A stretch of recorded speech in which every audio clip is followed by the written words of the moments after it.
The principal component analysis, or as abbreviated, the PCA, is a process by which we take a complex problem and reduce it to a simpler one. The world is complex. We need to reduce it and to simplify it. And this is what we are going to do in this session, reduce and simplify the world. So let's look at the world. We have many dimensions. For example, each person is living in a specific city. He has a specific profession. He has glasses or not. So up to now, we have 3 dimensions: the city that person lives in, his profession, and whether he has glasses or not. And then let's say that we try to cluster people by their income and try to predict whether there is a connection in between the city that people live in, their profession, whether they have classes or not, to their income. So what we are going to do is to draw the variables on a table and then take samples of people. So we take person 1, and then we assign numbers to the city or to the distance of the city that they have from the Silicon Valley, and we draw it all on a specific axis. And then we take the profession, which is another variable, and then we draw on another axis, and then we take another variable, whether they have glasses or not, and draw on another axis. So without getting into details here, because it's a podcast, you see we have 3 dimensions: the city, the people living, the profession, and whether they have classes or not. And what do you think? Which 2 variables are going to have much more effect on the income of people? The city, the profession, or the classes?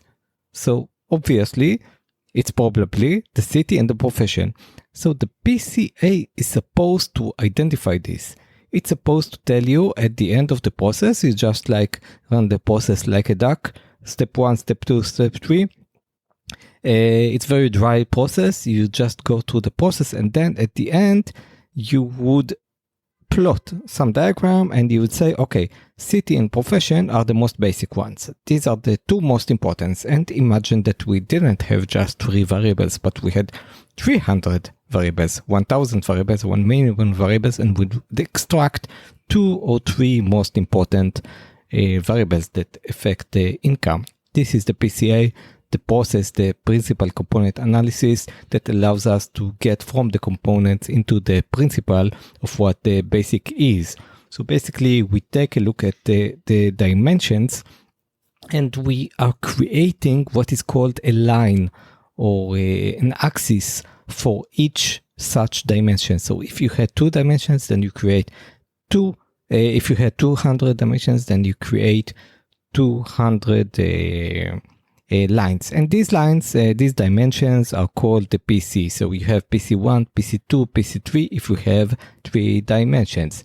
And then we look at the points that we draw on the dimensions. So if you see all the points are on a specific axis from its beginning to the end, and this means that this axis is very important to our problem.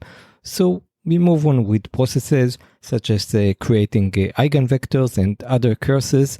And with this, we basically try to identify what is the component that has the most effect on our prediction and on our value. So by the end of this process, we have the variance of each PC. So we have the variance of PC1, the variance of PC2, the variance of PC3, and we saw them from the largest to the smallest. So if you would see that the variance of all these axes, the city that they live in, whether they have glasses or not, whether they lack MacBook or not, if you see that all these variances have like the same height on the graph that you have finished, that this means that all these variables are contributing the same to the income of this person. But if you see a degradation that the first variable has a very high variance versus the second one versus the third one, then you can take the first 2 ones and then draw a plot only based on these 2 items. So you see, so we make lines. We make a line for PC1, then we make a line for PC2, and there are many technicalities and other dry stuff that we run like a duck. For example, we tilt the graphs so that the graphs are aligned and not just graphs with some angles.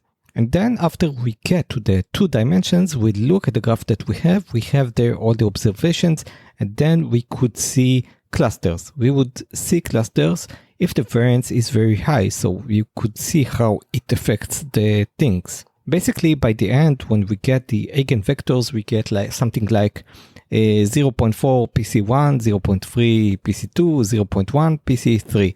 So you see that PC1 and PC2 had 0.4 plus 0.3, which is 0.7 out of 1. So they are very important. So we can take these two. And to get to more details, the process is this. In step 1, you take the data and take the data for all the variables and create a line. You create a line for PC1. What is the line? If you have many dots, for example, if you print the distance from the city as opposed to the income in the line for PC1, then you try to find the line that is best fitting. And there is a process for this. So there is a process to find the line that best fits all the dots. So if you have dots that are going from the left to the right, you would find that this process will get you to such a line. Then you do the same thing for PC2. You find the best fitting line. You start tilting them so that the lines are not just, because it doesn't really matter but it's technical. So then you draw the same thing for PC3, and then you try to find which ones are having the most variance in comparison to the rest. You do this with the eigenvector. As we said, the eigenvector is the composition of the unit vectors that we get from the lines, and we get a prefix for each PC, and the 2 highest prefixes are for us the 2 principal components. Okay, so these are the 2 principal components that we are going to get. So this was a very brief introduction into what is PCA, principal component analysis. In this process, we take variables such as the distance from the city, variable 1, whether the person has eyeglasses or not, and what is the car type of this person. We compare them to the income, 3K, 4K, 5K. We draw lines for each such variable. We do some manipulation on this. We try to find the best fitting line. We get into multiple dimensions. We get to the eigenvectors, and from the eigenvectors, we get the prefixes. And the 2, let's say if we are interested in reducing it to 2 dimensions, we take the 2 lines, the 2 pieces, the 2 principal components that has the most variance. So I think this was very interesting, and see you next time.